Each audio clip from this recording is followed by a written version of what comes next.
レッスン1、旅のワクワク感。アンナさん、こんにちは。私たちの旅にワクワクしていますか？こんにちは、ジョン。絶対に。新しい目的地を探索し、異なる文化を体験するのが待ちきれません。それは嬉しいですね。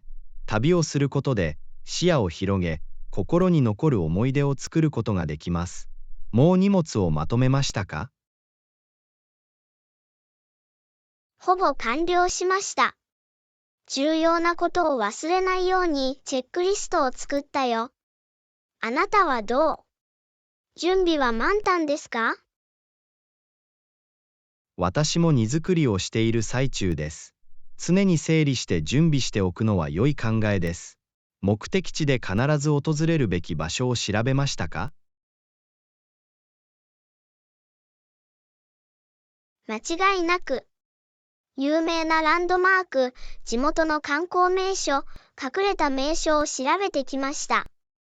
旅程を計画し、旅を最大限に活用するのはワクワクします。旅程を計画するのは楽しみの半分です。新しい場所を発見し、現地の文化に浸るのはスリル満点です。楽しみにしている特定のアクティビティや体験はありますか？地元の料理を試したり、活気のある市場を探索したりするのが特に楽しみです。機会があればハイキングやシュノーケリングなどのアウトドアアクティビティにも参加したいです。地元の料理を試食したり、市場を探索したりすることは、どんな旅行でも常にハイライトです。アウトドア、アクティビティは冒険心をくすぐります。これらの瞬間を必ずカメラで捉えましょう。絶対に。写真は思い出を保存し、他の人と経験を共有する素晴らしい方法です。また、お土産にも最適です。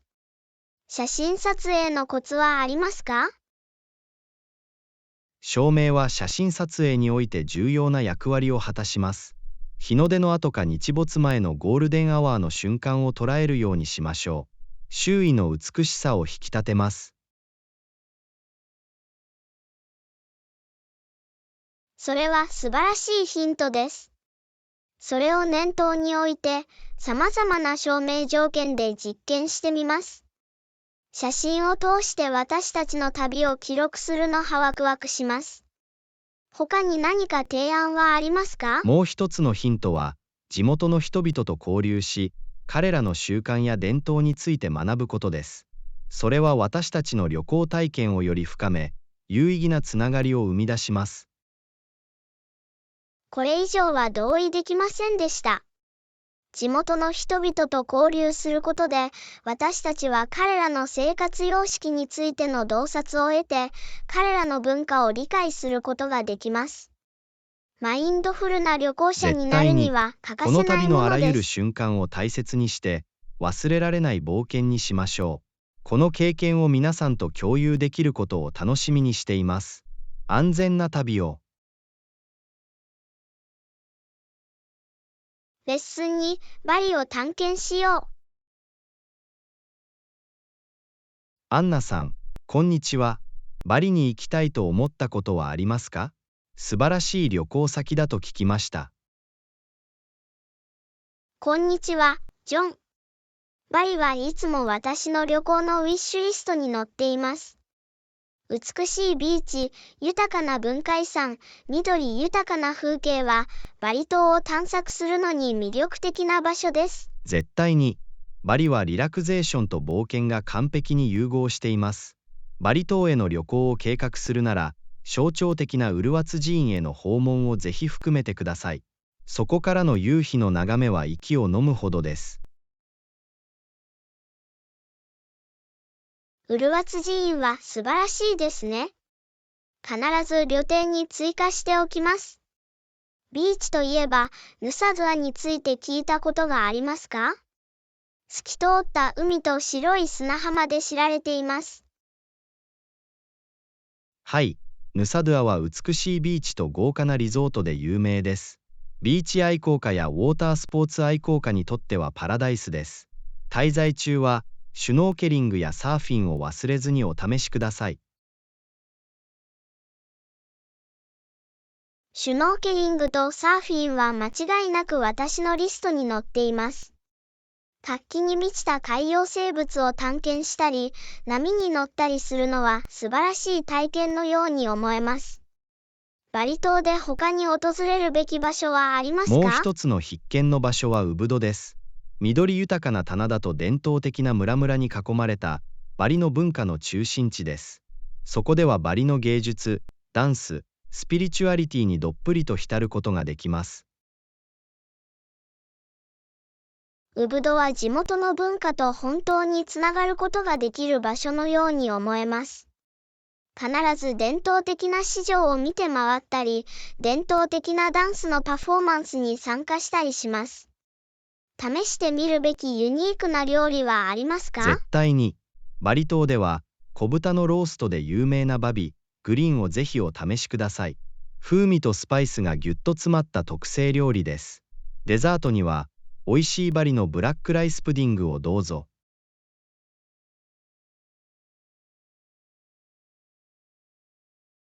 バビグリンとバリのブラックライスプディングは絶品料理ですね。地元の味を味わい、活気に満ちたフードシーンを体験するのが楽しみです。おすすめありがとうございます。どういたしまして。バリ料理は味覚にぴったりだ。伝統的なバリのコーヒーもぜひお試しください。独特の風味と入れ方で知られています。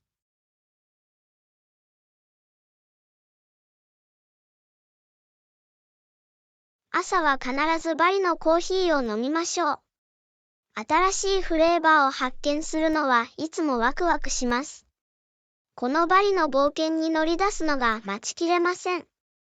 早速旅行の計画を立てよう。絶対に計画を始めてバリ旅行を実現させましょう。美しさ、文化、そして美食に満ちた忘れられない旅になるでしょう。あなたと一緒にバリを探検するのが待ちきれません。レッスン3、写真で瞬間を捉える。こんにちはアンナ。写真を試したことはありますか？それがその素晴らしさです。一瞬が永遠に凍りつきます。こんにちは、ジョン。私はいつも写真に魅了されてきた。一枚の写真がいかに感情を捉え、物語を語り、記憶を残すことができるかは信じられないほどです。絶対に。写真を撮ることで私たちは自分の創造性を表現し、ユニークな視点から世界を見ることができます。好きな被写体やテーマで撮影したいものはありますか？私は自然の美しさを捉えるのが好きです。風景であれ、花であれ、野生動物であれ、自然界の不思議を不滅にすることには魔法のようなものがあります。自然写真は本当に魅力的です。光が環境とどのように相互作用するかによって素晴らしい構図が生まれます。さまざまな照明技術を試したことはありますか？はい、ゴールデンアワーについて学びました。日の出直後か日没前の光が柔らかく暖かい時間帯です。写真に魔法のような雰囲気が加わります。それは習得するのに最適なテクニックです。ゴールデンアワーは被写体の美しさを際立たせ、魅惑的な雰囲気を作り出します。他に撮影のコツはありますか？もう一つの重要な側面は構成です。3分割法はバランスが取れていて視覚的に魅力的な写真を作成するのに役立ちます。被写体を中心からずらすことで興味深さと奥行きが増します。構成が重要です。3分割法は写真の全体的なインパクトを大幅に高めるための基本的なガイドラインです。これはショットのフレーミングを行う際に覚えておくと便利なテクニックです。絶対に。そして、後処理についても忘れないでください。写真を次のレベルに引き上げることができます。お気に入りの編集ツールやソフトウェアはありますか？ライトルームとフォトショップは人気の編集ツールです。色を強調したり、露出を調整したり、写真全体の見栄えを微調整したりするためのさまざまな機能を備えています。試したことはありますか？ライトルームに手を出しました。写真の編集や整理に役立つパワフルなツールです。これにより、画像の魅力を最大限に引き出し、一貫した編集スタイルを作成できます。それは素晴らしいです。編集は創作プロセスの重要な一部です。独自の編集スタイルを見つけることで、写真を際立たせることができます。実験を続け、スキルを磨き続けてください。ありがとうございます。写真は生涯にわたる学びと成長の旅です。新しいテクニックを探求し、創造性の限界に挑戦するのはワクワクします。もっと記憶に残る瞬間を捉えるのが待ちきれません。全くその通りだ。写真は終わりのない冒険であり、シャッターをクリックするたびに、一瞬が永遠に止まる可能性を秘めています。その美しい瞬間を捉え続け、その過程を楽しんでください。レッスン4、自己需要を受け入れる。アンナさん、こんにちは。ありのままの自分を受け入れることを考えたことはありますか？自分の体を抱きしめて、無条件に自分を愛し始めることが重要です。こんにちは、ジョン。自己需要は私が取り組んできたことです。それは内面と外面の両方で私たちのユニークな資質を高く評価し、祝うことを学ぶ旅です。絶対に自分の体を受け入れ、判断せずに自分自身を受け入れることで、ポジティブな自己イメージを育むことができます。この過程で助けになった戦略を見つけたことはありますか？セルフケアとセルフコンパッションを実践することは有益でした。時間をかけて心身の健康を育むことで、自分とのより愛情のこもった関係を築くことができました。それは素晴らしいです。セルフケアは私たちの全体的な健康にとって不可欠です。それは私たちが楽しむ活動に参加することから、休息やリラクゼーションを優先することまで、何でもありえます。セルフケアの実践で役立つと思うことはありますか？私は自然の中に慰めを見出します。公園を散歩したり、海辺に座ったりと、屋外で過ごす時間は、自分自身とのつながりを取り戻し、心の安らぎを見つけるのに役立ちます。自然には私たちを落ち着かせ、静けさをもたらす方法があります。活力を取り戻し、バランスを取り戻す美しい方法です。他に探求してきた自己需要の側面はありますか？ポジティブな考え方が重要な役割を果たしてきました。自己批判から自己同情へと焦点を移したことで、自分の強みに感謝し、自分の不完全さを受け入れることができました。それは素晴らしいです。ポジティブな考え方を育むことは、自己需要のための強力なツールです。それは私たちが自分の価値を認め、私たちの独自性を受け入れるのに役立ちます。セルフコンパッションをどのように実践していますか？私は自分に優しくすることでセルフコンパッションを実践しています。友人に与えるのと同じ理解と共感を持って自分を扱います。それは私たち全員が間違いを犯し、愛と許しを受けるに値することを認めることです。それは美しいアプローチです。優しさと理解を持って自分自身を扱うことは極めて重要です。そうすることで、私たちは自己判断から解放され、本物の自分を受け入れることができます。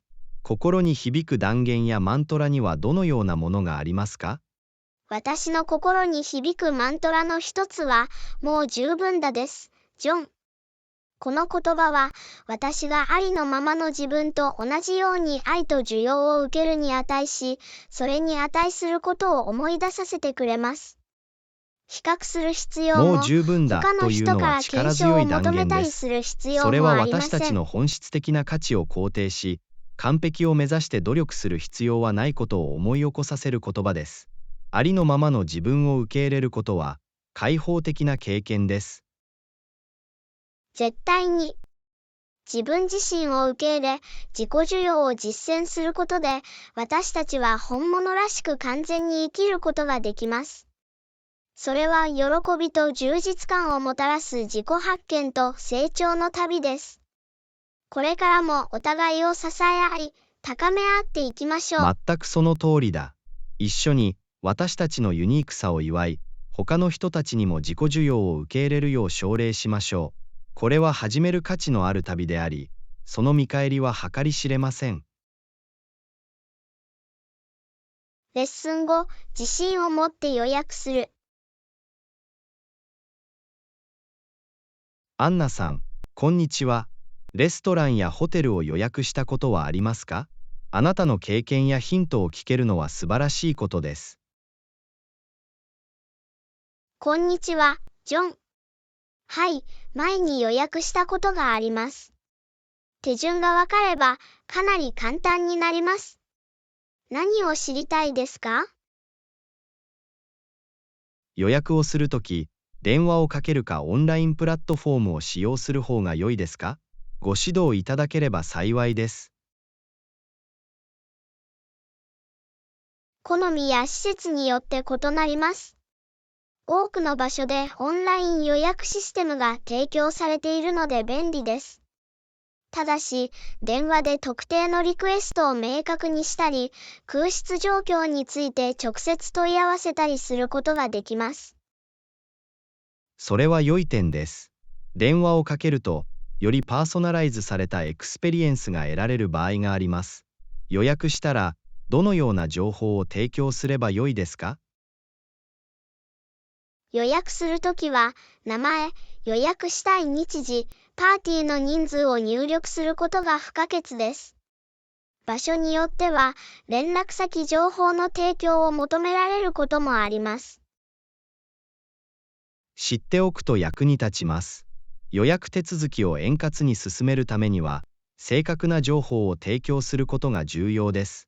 他に留意すべき点はありますか？はい。場所によっては特定の要件やポリシーがある場合があります。例えば、予約の保留にクレジットカードが必要な場合や、特定のドレスコードがある場合があります。このような詳細については事前に問い合わせておくと良いでしょう。なるほど。特別な要件やポリシーを知っておくと、予約当日に予期せぬ事態が起こるのを防ぐことができます。予約をキャンセルまたは変更する必要がある場合はどうしますか？予約をキャンセルまたは変更する必要がある場合は、できるだけ早く施設に連絡することをお勧めします。彼らは礼儀正しさに感謝し、より効果的にリクエストに対応できるかもしれません。それは理にかなっています。何か変化が生じた場合は、速やかにその旨を伝えるように心がけてください。予約時によく使うフレーズや表現はありますか？はい。予約の際、予約したい日時の空き状況を確認してもらえますか？予約をキャンセル、変更したいなどのフレーズを使用できます。これらはいくつかの例です。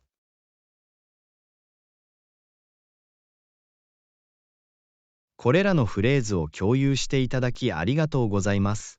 予約時に必ず重宝します。他に突起すべき重要だと思うことはありますか？大切なのは、予約スタッフと接するときは、礼儀正しく敬意を払うことです。スタッフはお客様をサポートするためにそこにいて、気持ちの良い態度はポジティブな体験を保証する上で大いに役立ちます。絶対に。礼儀正しさと敬意はすべてのやり取りに不可欠です。洞察に満ちた会話と予約に関する貴重なヒントをありがとうございました。今は自信がつきました。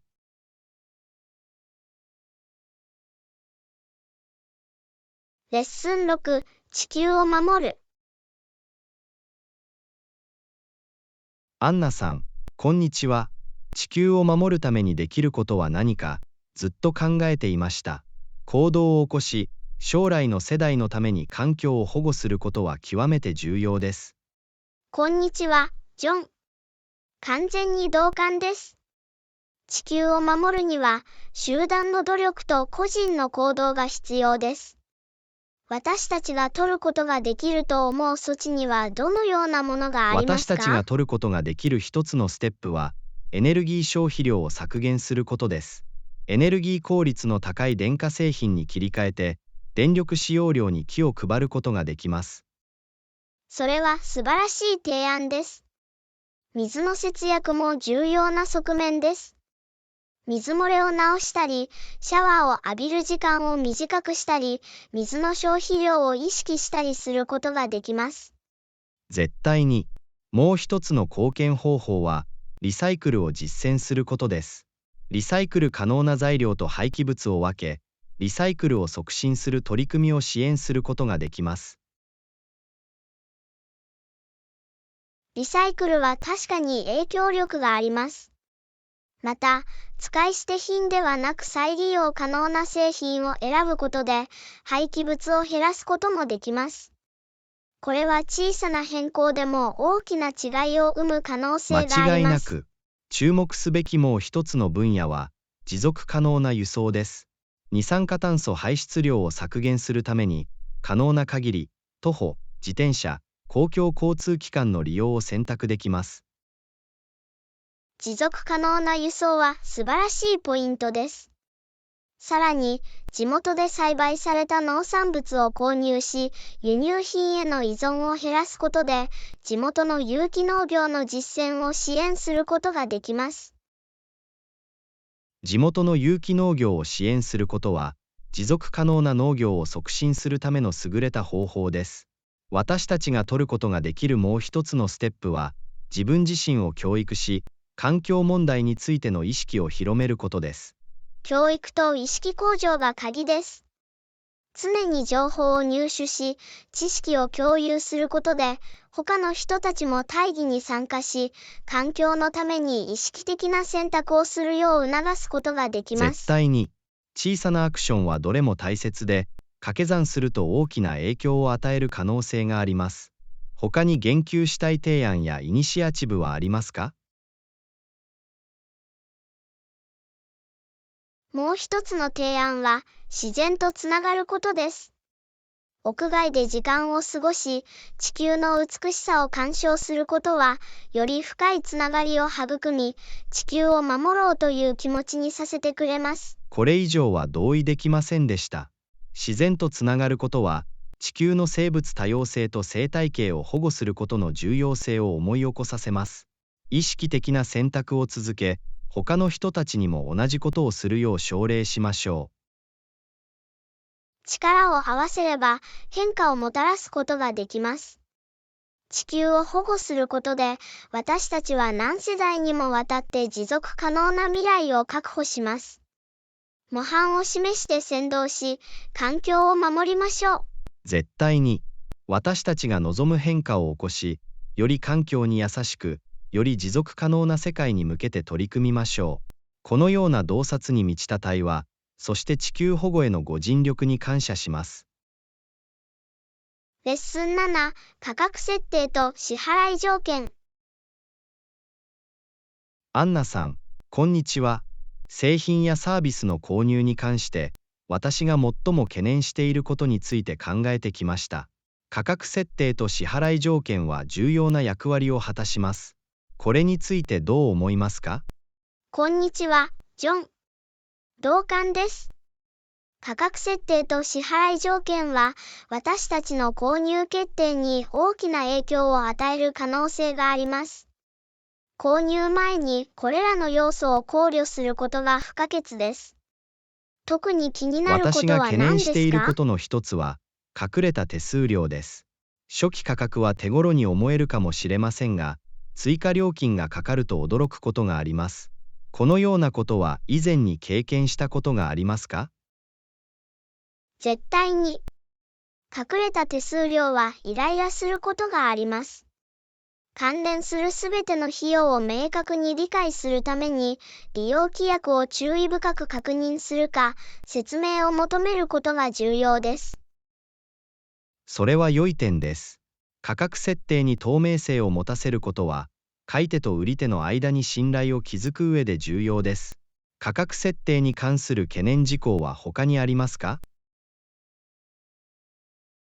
私が抱えているもう一つの懸念は、価格の変動です。製品やサービスによっては、価格設定に一貫性がなく、予算の計画や経費の正確な予測が難しい場合があります。それには共感できるよ。価格の変動は予測不可能で、購買力に影響することがあります。価格設定の傾向やパターンに目を光らせておくと役に立ちます。絶対に。考慮すべきもう一つの側面は、支払い条件です。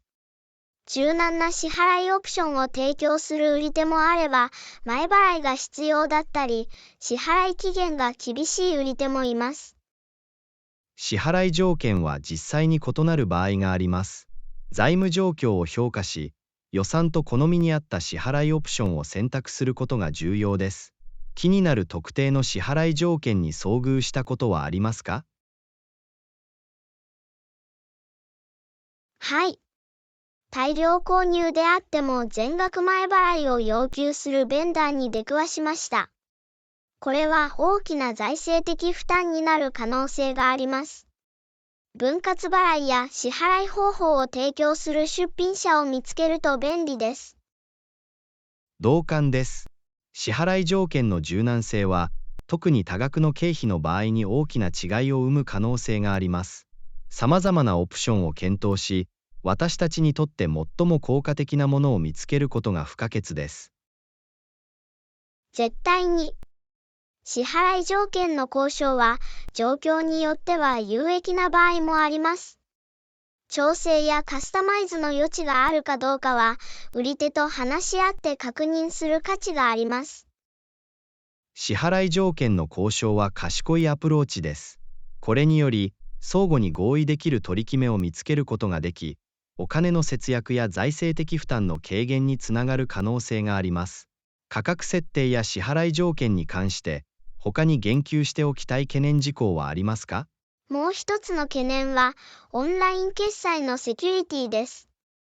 電子商取引の台頭により、支払い情報を保護し、安全なプラットフォームまたは支払いゲートウェイを使用していることを確認することが重要になっています。それは重要な点です。支払いを行う際には、オンラインセキュリティが最も重要です。安全な取引を優先する評判の良い売り手とプラットフォームを選ぶことが不可欠です。絶対に。慎重かつ警戒することで、潜在的な詐欺や金融情報への不正アクセスから身を守ることができます。このような懸念を提起していただきありがとうございます。どういたしまして。貴重な会話になりました。価格設定と支払い条件は、私たちが購入を決定する上で非常に重要な考慮事項です。情報を得て積極的に行動することで、より自信を持って選択することができます。レッスン8、コーヒーか紅茶か。こんにちは、アンナ、よし、黒と牛乳のどちらがいいですか？こんにちは、ジョン。ミルクと一緒にお願いします。お茶はある？はい、私たちはそうします。さまざまなお茶のオプションをご用意しています。特定の種類をお探しですか？何かハーブが食べたい気分だ。カモミールティーやペパーミントティーはありますか？絶対に、カモミールティーとペパーミントティーがあります。どっちがいい？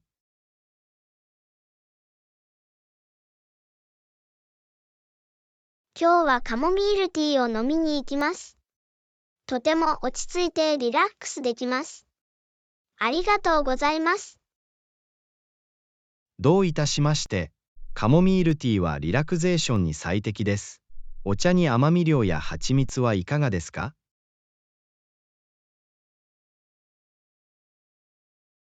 はい、蜂蜜を少し加えると完璧です。ありがとうございます。どういたしまして。ミルクと蜂蜜を入れたお茶をすぐに持ってきます。他に何かお手伝いできることはありますか？実は、お茶に合うペストリーやクッキーはありますか？はい、各種ペストリーとクッキーを取り揃えています。クロワッサン、マフィン、チョコレートチップクッキーがあります。どれが好き？チョコチップクッキーをください。美味しそうだね。素晴らしい選択です。カモミールティーにミルク、蜂蜜、チョコチップクッキーを持ってきます。他に何か変えることはある？以上です。ありがとうございます。どういたしまして。紅茶とクッキーを楽しんでください。他に何か必要なことがあれば、遠慮なく私に知らせてください。ありがとう。ご協力に感謝します。紅茶とクッキーを楽しみにしています。光栄です。リラックスして楽しい時間をお過ごしください。後で質問があったり、助けが必要になったりした場合は、遠慮なく質問してください。レッスン9、手作りの多目的クリーナー。アンナさん、こんにちは。酢、水、レモンジュースを使って自家製の多目的クリーナーを作ってみました。こんにちは、ジョン。面白そうだね。手作りのクリーナーは、費用を節約し、刺激の強い化学物質の使用を減らすのに最適な方法です。どうやって作るの？とても簡単です。酢と水を等量混ぜて、レモン汁を絞ってフレッシュな香りがします。あなたも作ってみませんか？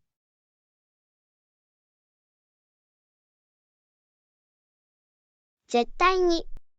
環境に優しい代替品を常に探しています。このレシピにはどんなビネガーでも使えますか？はい、ホワイトビネガーまたはアップルサイダービネガーを使用できます。どちらも洗浄剤としてうまく機能します。それは個人的な好みの問題です。知っておくと良い。そして、酢と水の比率はどれくらいがおすすめですか？1:1の比率を使用することをお勧めします。これにより、強すぎることなく洗浄力のバランスが取れます。洗浄のニーズに合わせて比率を調整できます。それは理にかなっています。フレッシュな香りを出すためにレモンジュースを加えるのはいい感じです。また、洗浄効果も高まりますか？レモンジュースにはクエン酸が含まれており、グリースや汚れをカットするのに役立ちます。クリーナーには天然の抗菌成分も加わります。それは嬉しいですね。クリーニングに天然成分を使うというアイデアが気に入っています。このクリーナーが適していない表面や素材はありますか？通常、ほとんどの表面で安全に使用できます。ただし、酢やレモン汁に含まれる酸がダメージを与える可能性があるため、大理石や花崗岩などの天然石の表面には使用しないでください。それは知っておくと良いことです。そのことは心に留めておくよ。多目的クリーナー以外に、この手作りのソリューションには他に用途がありますか？間違いない。このクリーナーはいろんな用途に使えます。カウンタートップ、床、窓を掃除したり、整地の汚れを落としたりするのにも効果的です。うわ、それはかなり用途が広いです。やってみることにワクワクしています。このレシピを共有していただきありがとうございます。どういたしまして。お役に立てば幸いです。家を清潔で清潔に保つためのシンプルで費用対効果の高い方法です。感謝しています。日常的に使う成分を使って効果的な洗浄液を作る方法を見るのはとても刺激的です。絶対にやってみます。それは嬉しいですね。あなたの経験や出くわした他の手作りのクリーニングレシピをお気軽に共有してください。新しいアイデアを学ぶのはいつも面白いです。絶対に投稿し続けます。素晴らしい提案をありがとうございました。光栄です。掃除と実験を楽しんでください。レッスン10、持続可能なビジネス観光。アンナさん、こんにちは。企業が持続可能性と倫理的観光を優先しているのを見るのは素晴らしいことです。こんにちは、ジョン。確かに、企業が環境や社会への影響に対して責任を負うのは素晴らしいことです。これはポジティブな傾向です。間違いなく、持続可能な取り組みを実施している企業の具体例はありますか？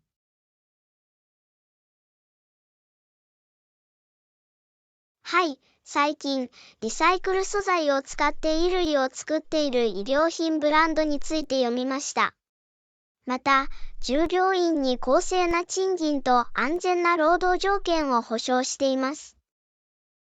それは印象的です。地球と生産プロセスに関わる人々の両方を大切にするブランドをサポートすることは重要です。これは双方にメリットのある状況です。絶対に。このような事業を支援することで、私たちはより持続可能で倫理的な未来に貢献することができます。変化が起こっているのを見るのは新鮮です。同感です。ポジティブな変化が起きているのを目の当たりにするのは心強いことです。将来の世代のためにより良い世界を創造できるという希望を与えてくれます。間違いなく。消費者として意識的な選択をし、私たちの価値観に合致する企業をサポートすることがすべてです。私たちの購買力は変化を促すことができます。絶対に。私たちには自分の選択で市場に影響を与える力があります。私たちがサポートしているブランドの観光について自分自身を教育することは重要です。絶対に。消費者に情報を伝えることで、より良い意思決定が可能になります。マーケティング上の主張の先を見据えて、企業の行動を検証することが不可欠です。とても本当です。企業にとって自社の観光について透明性を保ち、継続的な改善に努めることは重要です。説明責任は重要です。絶対に。透明性は信頼を築き、消費者が情報に基づいた意思決定を行うのに役立ちます。これはより持続可能な未来に向けた前向きな一歩です。同意した。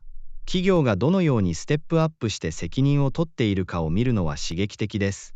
こうした前向きな変化を引き続き支援し、奨励していきましょう。絶対に。力を合わせれば大きな影響を与えることができます。すべての人にとってより良い世界を作ることがすべてです。よく言った。これからも意識を広め、持続可能性と倫理的実践を優先する企業を支援していきましょう。力を合わせれば変化をもたらすことができます。間違いなく。小さな一歩が大きな変化につながる。この度は会話をありがとうございました。ポジティブな取り組みについて話し合うのはいつも新鮮です。光栄です。素晴らしい会話ができました。この持続可能性への取り組みにおいて、これからも学び、成長し、他の人々を鼓舞していきましょう。絶対に。気をつけて、ポジティブな影響を与えることに専念しましょう。素晴らしい一日を。あなたも、気をつけて、持続可能性を擁護し続けましょう。次回まで。レッスン11、夕食の計画と待ち合わせ。こんにちは、アンナ。今夜の夕食について考えていました。問題ありません。後で会いましょう。何か特別なものを作ってあげましょう。こんにちは、ジョン。それは素晴らしいですね。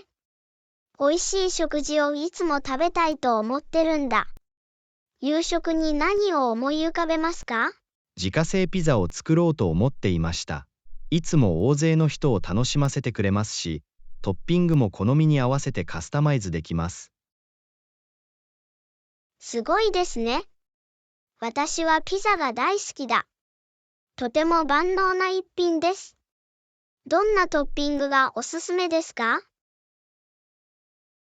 新鮮なバジルとモッツァレラチーズを使ったクラシックなマルゲリータピザはいかがですか？ローストした野菜を加えて風味を高めることもできます。その組み合わせは完璧に聞こえます。マルゲリータピザのシンプルなところが好きだし、ローストした野菜がいいひねりを加える。私を数えて。素晴らしい。材料は必ず用意しておきます。食事に何か貢献したいことはありますか？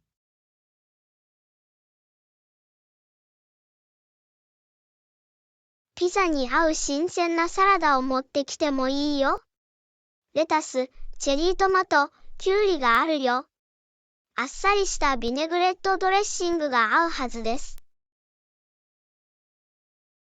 それは食事に爽やかな一品を加えたようですね。サラダはピザのコクとのバランスを取るだろう。持ってきてくださってありがとうございます。光栄です。一緒に食事に貢献することを楽しんでいます。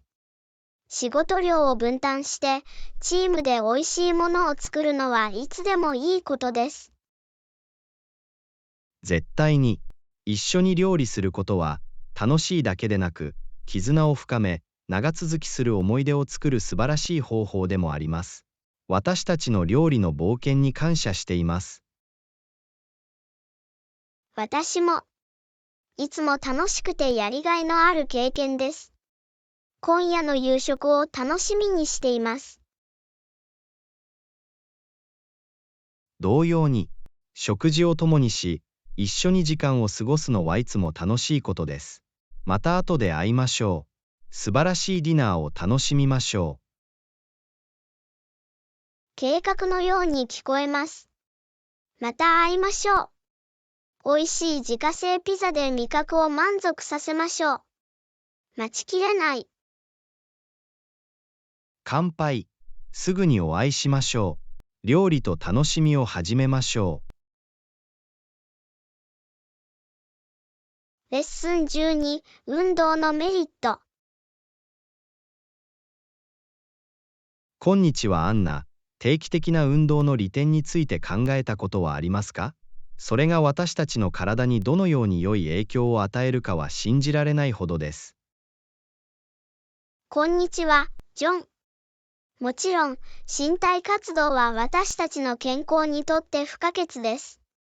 体を健康に保ち、様々な健康問題を防ぐのに役立ちます。間違いなく、運動は筋肉を強化するだけでなく、心臓血管の健康も改善します。運動は全体的なフィットネスを維持する素晴らしい方法です。絶対に。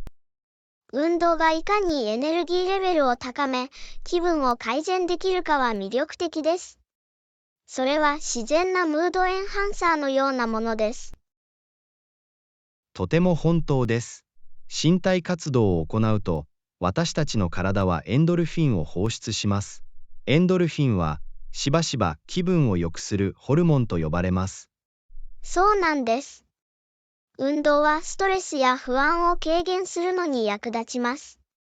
日常生活の課題に対処する健康的な方法です。絶対に、定期的な運動は、健康的な体重を維持し、肥満などの症状を予防する上でも重要な役割を果たします。間違いなく。また、睡眠の質を向上させることもできます。身体を動かすと、夜は体が落ち着いて休む傾向にあります。それは素晴らしい点です。質の高い睡眠は、私たちの健康全般にとって必要不可欠です。運動は夜の休息の改善につながります。絶対に。運動のもう一つの利点は、認知機能を高めることです。記憶力と集中力を高めることができます。それは魅力的だ。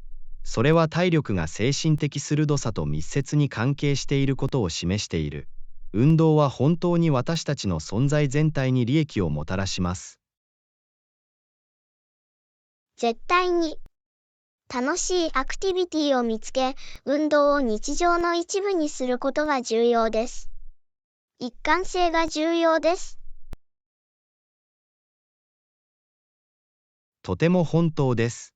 ダンス、ジョギング、ヨガの練習など、喜びをもたらすアクティビティを見つけることで、運動の持続可能性が高まります。間違いなく。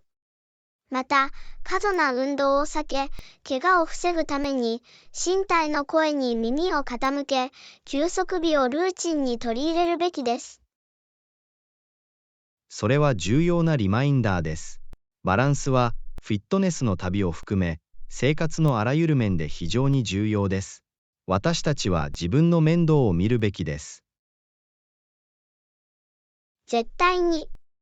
アクティブな状態を保ち、運動を日常的に行うことで、健康と幸福を優先しましょう。よく言った。健康でアクティブなライフスタイルを送るようお互いに刺激を与えましょう。力を合わせれば、フィットネスの目標を達成し、そのメリットを享受できます。絶対に。この旅を支えてくれるパートナーがいると、常にモチベーションが高まります。健康で充実した人生を送りましょう。乾杯。健康への取り組みを続け、定期的な運動によって得られる多くの報酬を受け取りましょう。力強く続けてください。レッスン13、健康的な食事とスナックのアイデア。アンナさん、こんにちは。食事を計画するときは、果物や野菜を取り入れることを忘れないでください。これらは私たちの健康全般にとって素晴らしいものです。こんにちは、ジョン。絶対に。果物と野菜は必須栄養素を提供し、バランスの取れた食事に貢献します。それらはとても有益です。間違いなく、色とりどりのお皿を揃えることを目指すべきだ。果物や野菜が異なれば、含まれるビタミンやミネラルも異なります。絶対に。それぞれの色が違う栄養素を表しているのが面白いです。例えば、オレンジ色の果物や野菜にはビタミン C が豊富に含まれています。それは魅力的だ。ほうれん草やケールなどの緑の葉野菜には、鉄分やその他の重要な栄養素が豊富に含まれています。とても本当です。生野菜と調理済み野菜の両方を混ぜて、その利点を最大限に活用することが重要です。絶対に。生野菜は間食に最適で、調理した野菜は美味しい食事に取り入れることができます。バラエティがすべてです。間違いなく。スナックといえば、食事の合間に食欲を満たすためのスナックやおやつも必要ですか？それは良い点です。スナックには、ナッツ、種子、新鮮な果物など、より健康的な選択肢を選びましょう。それらはエネルギーと栄養素を供給します。絶対に。ナッツと種子には健康的な脂肪とタンパク質が豊富に含まれていますが、果物には自然な甘さとビタミンが豊富に含まれています。そうなんです。フムスを添えた野菜スティックやベリー入りのヨーグルトなど、自家製の軽食も用意できます。美味しくて栄養価が高いです。とても本当です。自家製のスナックを使うと、食材をコントロールし、より健康的な選択をすることができます。さらに、一緒に準備するのも楽しいです。間違いなく、絆を深め、新しいフレーバーを探求するのに最適な方法です。想像力を働かせて、様々な組み合わせを試してみましょう。絶対に。様々なスパイスや調味料を試して、スナックの味を引き立てることができます。そうすればさらに楽しくなるでしょう。それは素晴らしいアイデアです。健康的な食事を冒険にして、その過程で新しい味を発見しましょう。体に栄養を与えることがすべてです。絶対に。栄養価の高い食べ物と心のこもったスナックを優先することで、体に栄養を与え、最高の気分を味わうことができます。健康的な選択肢をご紹介します。乾杯。健康を優先して、バランスの取れた食事のメリットを享受しましょう。この洞察に満ちた会話をありがとう。光栄です。健康と栄養についてあなたと話し合うのはいつも楽しいです。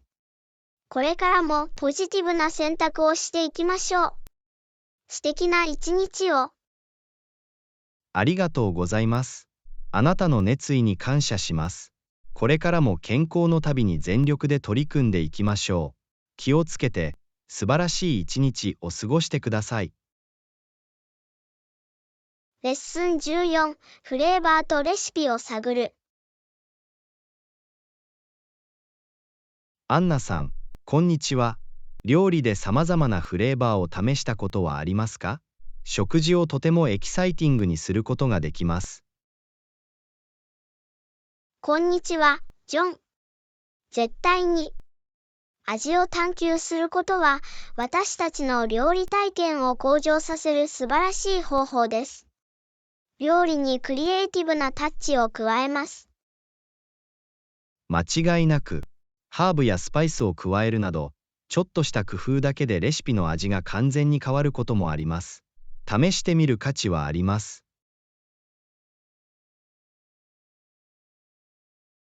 絶対に。シナモンを一つまみ入れたり、チリフレークを振りかけたりするだけで、料理を引き立てて独特の風味を出すことができるのは驚くべきことです。そうなんです。また、様々な料理を試して、新しいフレーバーの組み合わせを発見することもできます。味覚を旅に連れて行くようなものです。とても本当です。異なる文化のレシピを試してみると、味の世界に触れることができます。楽しくて美味しい学習方法です。絶対に。そして、新しいレシピを試すときは、指示に注意深く従うことが重要です。精度は大きな違いを生むことができます。間違いなく。レシピはガイダンスを提供し、お望みの味と食感になるようにします。料理のロードマップに従うようなものです。それは良い点です。ただし、慣れてきたら、個人的なタッチを加えたり、レシピを好みに合わせて調整したりすることもできます。とても本当です。食事の好みや食材の入手可能性に基づいて、代替品や調整を行うことができます。これにより、柔軟性が高まります。そうなんです。レシピに従うことと、独自のセンスを加えることのバランスを見つけることがすべてです。料理がもっと楽しくなります。絶対に。また、行った変更を記録して、独自のレシピを作成することもできます。創造性を表現する素晴らしい方法です。それは素晴らしいアイデアです。独自のレシピを開発することで、私たちが作った料理を他の人と共有することができます。これは特別なつながり方です。とても本当です。お気に入りのレシピを記録したり、個人用の料理本を作成したりすることもできます。美味しい思い出の宝庫になります。絶対に。これからもフレーバーを探求し、新しいレシピを試して、料理を冒険にしましょう。決して退屈しない旅です。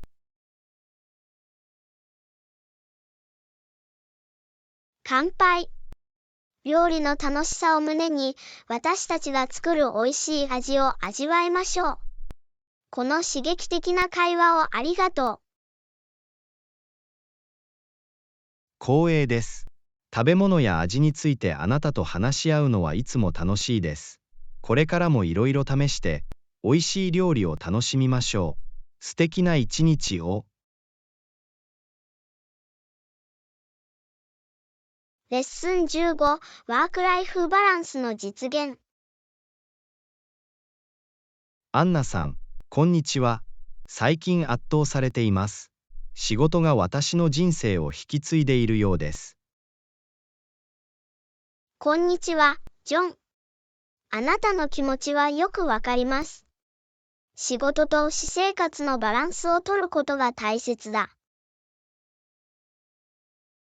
同意した。仕事にエネルギーを消費させずに、プライベートな時間を楽しみたいです。そのバランスを取る方法を見つけないといけない。間違いなく。一つのアプローチは、仕事と私生活の間に明確な境界を設定することです。分離を促すのに役立ちます。それはいい考えだ。仕事と余暇の時間を決めておこうと思います。そうすることで、それぞれの側面に別々に集中できるようになります。絶対に。タスクに優先順位をつけ、可能な限り委任することを学ぶことも、作業負荷を軽減するのに役立ちます。そうなんです。助けを求めるのをためらうこともありますが、責任を分かち合い、すべてを自分で背負わないことが大切です。間違いなく。一日中休憩を取ることを忘れないでください。充電して生産性を維持することは不可欠です。絶対に。休憩は時間の無駄ではなく、リフレッシュしてパフォーマンスを向上させる方法だということを自分に言い聞かせる必要があります。とても本当です。仕事以外で喜びと充実感をもたらす活動に従事することも、バランスを保つために重要です。それは素晴らしい点です。趣味に時間を割いて、大切な人と充実したひとときを過ごそうと思います。絶対に。セルフケアも重要です。心身の健康管理を優先すべきです。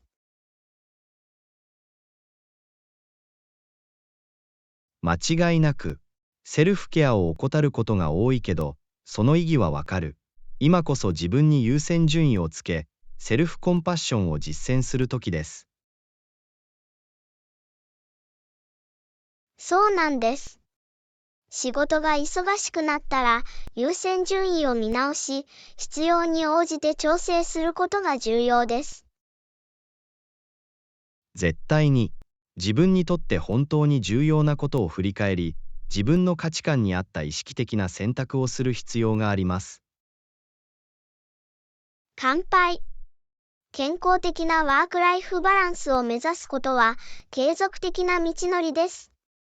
小さな一歩が大きな変化につながる可能性があることを忘れないでください。この会話をありがとう。あなたの洞察は貴重です。充実したワークライフバランスを実現するために、お互いに支え合いましょ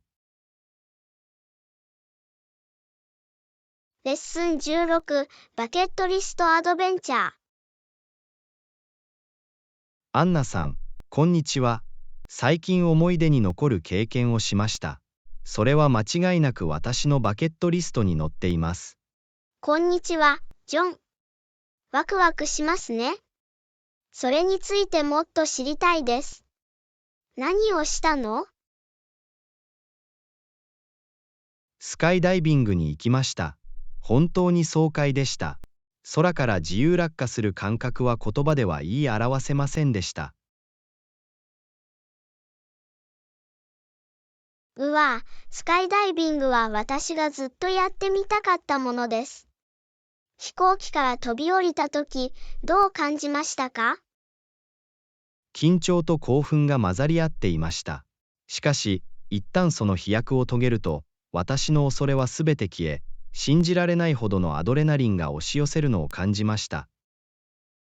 それは素晴らしい経験だったに違いありません。そのための準備はどのようにしていったのですか？具体的な指示はありましたか？はい、ジャンプの前に徹底的な説明がありました。彼らは安全手順を説明し、ジャンプ中の体の位置を教えてくれました。それは知っておくと良いことです。安全は常に優先されるべきだ。一人で行ったのか、それともグループで行ったのか。友達のグループと一緒に行きました。アドレナリンに満ちた瞬間を彼らと共有できたことで、その体験はさらに思い出深いものになりました。友達と一緒に過ごすには素晴らしい冒険のようですね。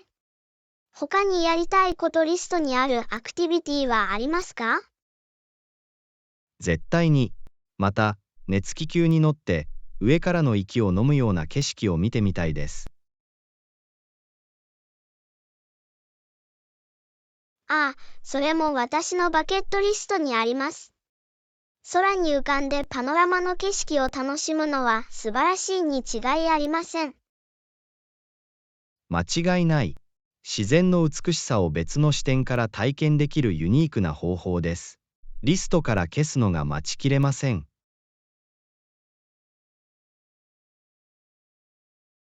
きっと忘れられない経験になると思います。他にやりたいことリストには何かありますか？はい、サーフィンの仕方を学びたいです。波に乗って海のエネルギーを感じることは、ずっとやってみたいと思っていたことです。サーフィンはスリリングな冒険のようですね。それにはスキルとバランスが必要です。皆さんが波を学び、乗る機会を得てほしいと思います。ありがとうございます。私はそれを実現させようと決心しています。夢を追い求め、その過程で心に残る思い出を作ることが大切です。絶対に。人生は短すぎるので、情熱を追いかけて新しい経験を探求しないわけにはいきません。これからもやりたいことリストに冒険を追加していきましょう。これ以上は同意できませんでした。人生の冒険を受け入れ、一瞬一瞬を最大限に活用しよう。この刺激的な会話をありがとう。レッスン17、自尊心を高める。アンナさん、こんにちは。自尊心とそれが私たちの幸せにどのように影響するかについて考えてきました。こんにちは、ジョン。自尊心は私たちの全体的な幸福に重要な役割を果たします。私たちが自分自身について良いと感じることは、私たちの幸せにプラスの影響を与えます。健全な自尊心を持つことで、自信と回復力を持って人生の課題を乗り越えることができると私は信じています。これ以上は同意できませんでした。では、自尊心の構築と維持には何が貢献していると思いますか？それは自己を受け入れ、自分の強みと弱みを受け入れることから始まると思います。自分の価値を認識することは極めて重要です。間違いなく、セルフコンパッションを実践し、私たちは愛と尊敬に値することを思い出すことが重要です。絶対に、ポジティブで協力的な人々に囲まれることも、自尊心を高めることができます。それは本当です。強力なサポートシステムを持つことは励ましになり、私たち自身の価値を見出すのに役立ちます。また、現実的な目標を設定し、その過程で達成したことを祝うことにも焦点を当てるべきかもしれません。同感です。達成可能な目標を設定することで、自信がつき、達成感が得られます。絶対に、心身の健康に気を配ることは、ポジティブな自己イメージにもつながります。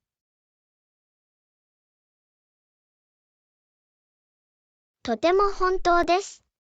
私たちに喜びをもたらす活動に参加し、セルフケアを実践することで、自尊心を高めることができます。ネガティブなセルフトークにも挑戦して、ポジティブなアファメーションに置き換えるべきかもしれません。それは素晴らしいアイディアだ。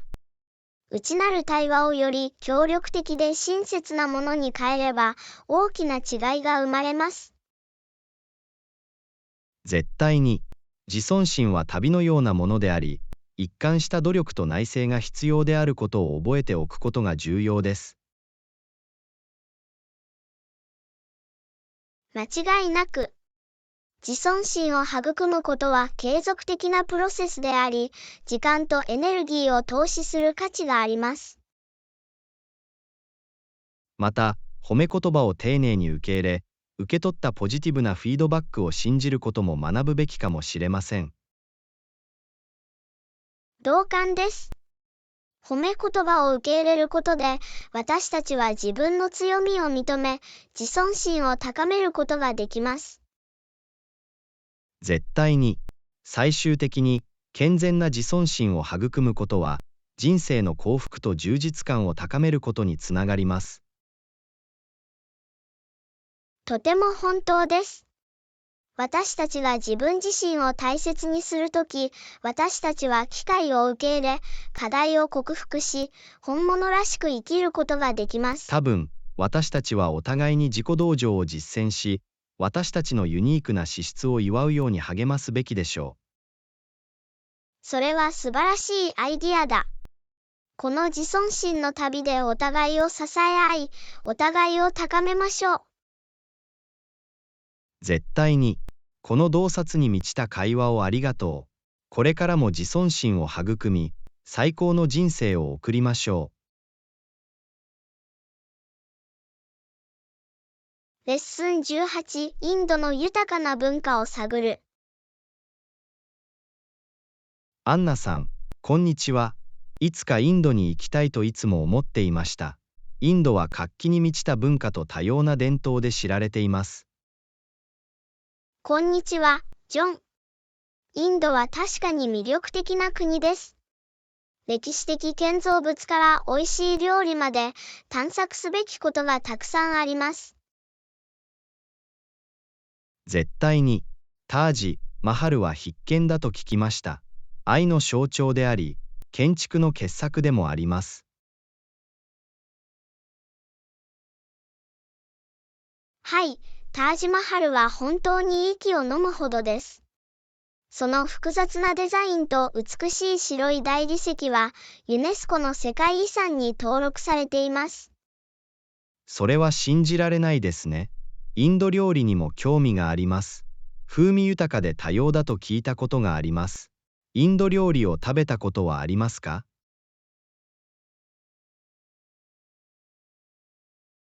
間違いない。インド料理はスパイスと香り高い風味で知られています。バターチキンやビリヤニのような料理を食べたことがありますが、どれも美味しかったです。それは嬉しいですね。訪れたら、いろいろな味やスパイスを試してワクワクします。インドには他に有名なランドマークはありますか？はい、たくさんあります。デリーのレッドフォート、ジャイプールのアメールフォート、ムンバイのゲートウェイオブインディアはほんの一例です。うわぁ、それらは探索するには素晴らしい場所のように思えます。インドの伝統やお祭りについて学ぶことにも興味があります。何か知っていますか？絶対に。ディワリ祭はインドで最も人気のあるお祭りの一つで、光の祭典としても知られています。善と悪の祭典です。それは魅力的に聞こえます。私はいつも異文化やその独特な祭りを体験したいと思っています。他にフェスティバルはありますか？はい、ホーリーは熱狂的に祝われるもう一つの活気に満ちたお祭りです。色とりどりの祭典として知られています。色とりどりの粉をふざけて投げ合います。それは楽しくて楽しいお祝いのようですね。その活気あふれる雰囲気が想像できます。インドで訪れることをおすすめする特定の地域はありますか？インドの各地域には独自の魅力がありますが、ゴールデントライアングルはデリー、アグラ、ジャイプールにまたがる人気の観光地です。それは知っておくと良いことです。旅行計画には必ずゴールデントライアングルを含めるつもりです。インドのエッセンスを体験するには最高の方法だと思いますよ。間違いなく。これらの都市では、歴史、建築、文化の豊かさを味わうことができます。インドへの入門書として最適です。インドの豊かな文化に浸り、その素晴らしさを探求するのが待ちきれません。忘れられない旅になるでしょきっとそうなるでしょう。インドにはたくさんの魅力があります。皆さんがそれを直接体験できるのを楽しみにしています。これからの冒険を楽しんでください。ありがとうございます。あなたの洞察は私の放浪心をさらに刺激しました。私がインドを訪れたら、必ず私の経験を分かち合うつもりです。素晴らしい一日を。レッスン19、外貨両替のヒント。アンナさん、こんにちは。海外旅行を計画していて、外貨両替に関するアドバイスが必要です。両替にはいろいろな方法があると聞きました。何をおすすめしますか？こんにちは、ジョン。素晴らしい質問ですね。通貨の両替に関しては、いくつかの選択肢があります。それらを探ってみましょう。さて、あなたのおすすめを聞きたいです。現地通貨を入手する最も便利な方法は何ですか？一つの選択肢は、目的地の ATM から現金を引き出すことです。これは便利で、多くの場合、競争力のある為替レートを提供します。ただし、取引手数料には注意が必要です。それは良い選択肢のように思えます。海外 ATM での出金にかかる手数料については、必ず銀行に確認しておきます。他に選択肢はありますか？絶対に。また、地元の銀行や外貨両替所で両替する方法もあります。通常は競争力のあるレートですが、事前に比較しておくのが賢明です。それは理にかなっています。いろいろな銀行や外貨両替所の為替レートを調べて、一番お得なものを見つけようと思います。他に何か提案はありますか？はい、プリペイドトラベルカードを使用するオプションもあります。これらのカードには現地通貨をチャージして、デビットカードやクレジットカードのように使用できます。便利で安全です。それは面白そうですね。プリペイド式トラベルカードを使うメリットやデメリットはありますか？利点の一つは、カードをロードするときに為替レートを固定できるため、通貨の変動から身を守ることができることです。ただし、カードのアクティベーションや ATM での出金には手数料がかかることに注意してください。なるほど。どのオプションを選ぶか決めるときには、手数料や料金を考慮することが重要です。洞察力に感謝します。他に知っておくべきことはある？最後のヒント。目的地に到着したら、必ず現地通貨を手元に用意しておくと良いでしょう。ちょっとした出費やカードが使えない場合などに便利です。それは貴重なヒントです。すぐに使えるように、現地通貨をいくらか用意しておきます。ご指導、ご提案ありがとうございます。どういたしまして。お役に立ててよかったです。事前に計画を立て、料金を比較し、各オプションに関連する手数料を検討することを忘れないでください。旅行を楽しんで、素晴らしい体ありが験をしてとうござください。います。アドバイスありがとうございます。私は必ずあなたの勧告に従い、外貨両替について十分な情報に基づいた決定を下します。旅行を楽しみにしています。ワクワクしています。旅はいつも冒険だ。他にご不明な点がある場合や、さらにサポートが必要な場合は、お気軽にご連絡ください。安全な旅を。私がします。ご支援ありがとうございます。さらに情報が必要な場合は必ず連絡します。気をつけてすぐに話してください。レッスン20、思い出に残るロマンチックな休暇。アンナさん、こんにちは。最近、美しい目的地への旅行に行きました。とてもロマンチックですね。こんにちは、ジョン。ああ、なんて素敵なんだ。またあの場所に戻ってくれる？間違いない。旅のあらゆる瞬間が大好きでした。雰囲気は魅惑的で、景色は息を飲むほどでした。それは本当に素晴らしいですね。訪れた場所について詳しく教えていただけますか？確かに、手つかずのビーチと美しい風景がある魅力的な海岸沿いの町でした。ああ、海岸線の美しさと岸に打ち寄せる波の音は想像できます。本当に魅惑的でした。夕日は空を鮮やかな色調で彩り、ロマンチックな雰囲気を醸し出していました。それは信じられないほどロマンチックに聞こえます。町とその周辺を探索する機会はありましたか？はい、確かに。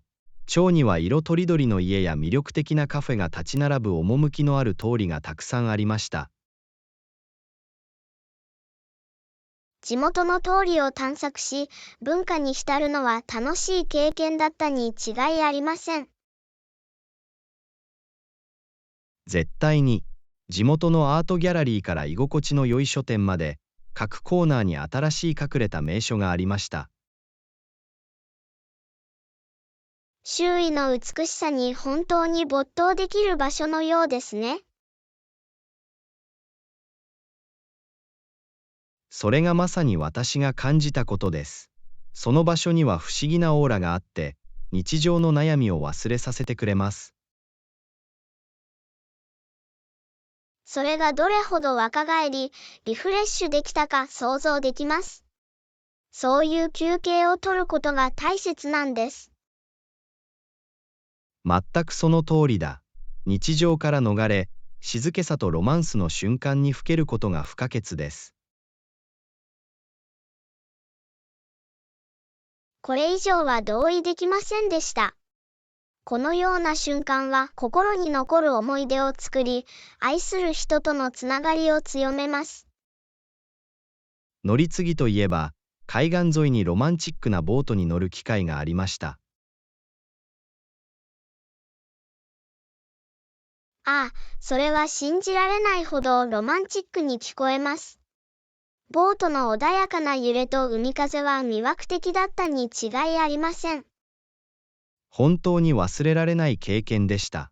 きらめく水と素晴らしい景色が最高のひとときになりました。そのボートに乗っている間に感じたであろう喜びと幸せを想像することしかできません。それは至福でした。時々、私たちの心に最も深い影響を与えるのは、最もシンプルな瞬間です。それは本当です。ロマンチックな休暇を本当に特別で思い出深いものにするのは、些細なことです。絶対に。私は一瞬一瞬を大切にし、いつまでも心に残る美しい思い出を作りました。それを聞いて嬉しいよ。ロマンチックな休暇には、魂を若返らせ、人間関係を強化する方法があります。確かに、自分や愛する人との再会を可能にしてくれた、切望されていたエスケープでした。私はあなたにとても満足しています。素晴らしい経験を私と共有してくれてありがとう。それは私の喜びでした。他の人たちが自分の人生でロマンスや冒険の瞬間を求めるきっかけになれば幸いです。きっとそうなるよ。これからも思い出に残る瞬間とロマンチックな休暇がもっとたくさんありますように。ありがとうございます。優しい言葉に感謝します。人生がもたらす魔法と美しさをみんなで受け取りますように。